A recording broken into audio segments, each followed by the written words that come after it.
जय हिंद दोस्तों। आज के इस वीडियो में हम लोग जानेंगे वर्ब यानी क्रिया के बारे में। चलिए इसके बारे में देखते हैं। वर्ब यानी कि इंग्लिश से हिंदी में कहते हैं क्रिया। जब किसी शब्द के अंत में ना, ना, ने तथा नी आए तो उसे क्रिया कहा जाता है। जैसे आना, जाना, खाना, पीना, हंसना, बोलना, बात करना, दौड़ना, खेलना और टहलना। ये हमने यहाँ पर 10 मीनिंग है, जो कि 10 मीनिंग यहाँ पर है, जो कि हमने यहाँ पर लिख रखा है। तो और मीनिंग है जो कि उसको हम एक अलग वीडियो में मतलब कि आपको पूरा जैसे कि जो हमारे डेली लाइफ में जो अक्सर मतलब क्रियाएँ यूज़ की जाती हैं उनको हम एक अलग वीडियो में बना देंगे। तो यहाँ पर मतलब कि हमने 10 वर्ब के नाम लिए हैं, जो कि इसका हमने इंग्लिश हिंदी दोनों लिया है। तो कम माने होता है आना, गो माने होता है जाना, ईट माने होता है खाना, और ड्रिंक माने होता है पीना, लाफ माने होता है हंसना, स्पीक माने होता है बोलना, टॉक माने होता है बात करना, रन माने होता है दौड़ना, इस प्ले माने होता है खेलना, वॉक माने होता है टहलना आदि हैं। ठीक है, तो चलिए इसके बारे में ना है मतलब कि ये वर्ब के मीनिंग है। चलिए अब यहाँ से हम देखते हैं कि क्रिया के रूप कौन कौन से होते हैं, कितने प्रकार के क्रिया का रूप होता है। तो हम यहाँ से देखेंगे क्रिया का रूप कौन कौन से क्रिया के रूप हैं। तो क्रिया के रूप मुख्यतः 5 प्रकार से देखें, यहाँ पर लिखा गया है। वर्ब यानी कि क्रिया, यहाँ से हमें दिख रहा होगा। क्रिया के रूप मुख्यतः 5 प्रकार के होते हैं। ठीक है, तो चलिए हम यहाँ आगे देखते हैं कि क्रिया के मुख्यतः 5 भागों में, जैसे कि यहाँ पर लिखा गया क्रिया के रूप के बारे में जानते हैं। तो क्रिया के रूप मुख्यतः 5 प्रकार के होते हैं। पहला वर्ब का फर्स्ट फॉर्म, वर्ब का सेकेंड फॉर्म, वर्ब का थर्ड फॉर्म, वर्ब का फोर्थ फॉर्म, वर्ब का फिफ्थ फॉर्म। यानी कि क्रिया का फर्स्ट, सेकेंड, थर्ड, फोर्थ और फिफ्थ फॉर्म। तो जैसे कि हमने यहाँ पर कुछ क्रियाओं का नाम लिया है, जैसे कि यहाँ भी कुछ सारी क्रिया हैं, इससे भी हम लोग इन 5 क्रियाओं में बांट सकते हैं। तो हमने यहाँ पर जाना, तो ये क्या है, गो एक क्या है, क्रिया का फर्स्ट फॉर्म है। तो ओरिजिनल फॉर्म को ही क्रिया का मतलब कि जो गो है ये क्या होगा, इसका क्रिया का फर्स्ट रूप होगा।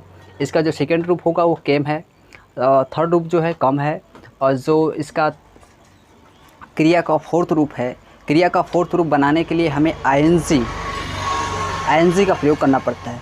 तो हम यहाँ पर क्रिया का फोर्थ फॉर्म बनाने के लिए इसमें आईएनजी जोड़ दिए हैं, कम में आईएनजी जोड़ दिए हैं, तो क्रिया का यहाँ पर फोर्थ फॉर्म बन गया। अब आगे देखते हैं। तो क्रिया का फिफ्थ फॉर्म होता है, क्रिया का फिफ्थ फॉर्म बनाने के लिए हमें ईएस या एस का प्रयोग करके हम क्रिया का फिफ्थ रूप बनाते हैं। और क्रिया का फिफ्थ रूप तो हमें प्रेजेंट इंडेफिनिट में यूज़ करने के लिए मिलता है। तो यहाँ से हम यहाँ देखेंगे ईएस का, यानी कि क्रिया का फिफ्थ रूप बनाने के लिए हमें क्रिया का ईएस या एस जोड़कर हमें बनाया जाता है।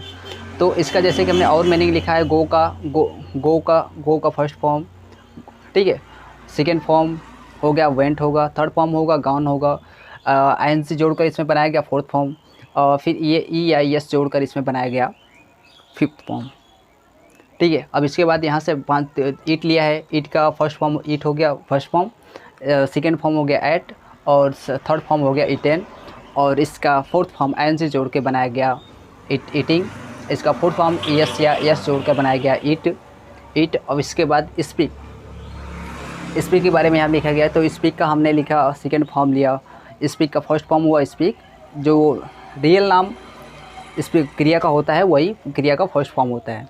ठीक है, तो इससे सेकेंड फॉर्म हो गया, यहाँ से सेकेंड फॉर्म हो जाएगा स्पोक, थर्ड फॉर्म हो गया स्पोकन, और यहाँ से इस जो फोर्थ फॉर्म है उसमें आईएनजी जोड़कर फोर्थ फॉर्म बनाया गया।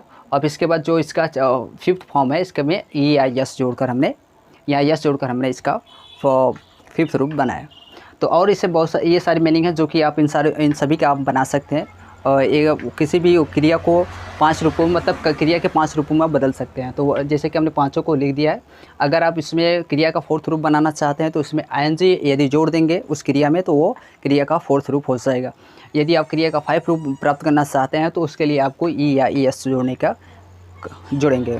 ठीक है, ये समझ लीजिए कि यदि किसी क्रिया के अंत में क्रिया के मीनिंग में यदि लास्ट में मीनिंग में, जैसे कि यहाँ पर देखिए गो है, गो में आपको ओ मिला, जैसे कि जब किसी शब्द में यदि आपको स्वर मिले, लास्ट के मीनिंग में जो स्वर मिले तो वहाँ पर हमें ई एस का प्रयोग करते हैं, ई एस का प्रयोग करते हैं। और एस का प्रयोग वहाँ पे करते हैं जहाँ पर जहाँ पर ई मतलब कि पांचों स्वर लास्ट के मीनिंग में ना हो, उस वहाँ पर हम यस का प्रयोग कर लेते हैं। ठीक है, तो ये रहा मतलब कि यस और एस का प्रयोग। ठीक है, तो हमें इस यस का वहाँ प्रयोग करना है जहाँ पर शब्द के मतलब कि शब्द के अंत में आपको ओ, यू, आई, ई, ए यदि मिल रहा है शब्द के अंत में, तो आप वहाँ पर यस को जोड़ सकते हैं। अगर लास्ट शब्द के अंत में यदि आपके, जैसे कि यहाँ कम में ई है, तो ई का ई मत करिएगा कि यहाँ पर यहाँ ई है तो हम लगा दे ई एस जोड़ दें, नहीं, आपको केवल यहाँ पर इसका केवल एस जोड़ देना है। ई ऑलरेडी पहले से वहाँ पर है। ठीक है, तो ये था मतलब कि क्रिया के 5 रूप, और क्रिया के रूप के बारे में हमने यहाँ पर आज इस वीडियो में जाना और क्रिया के बारे में जाना, और यही था। अब आगे जो होगा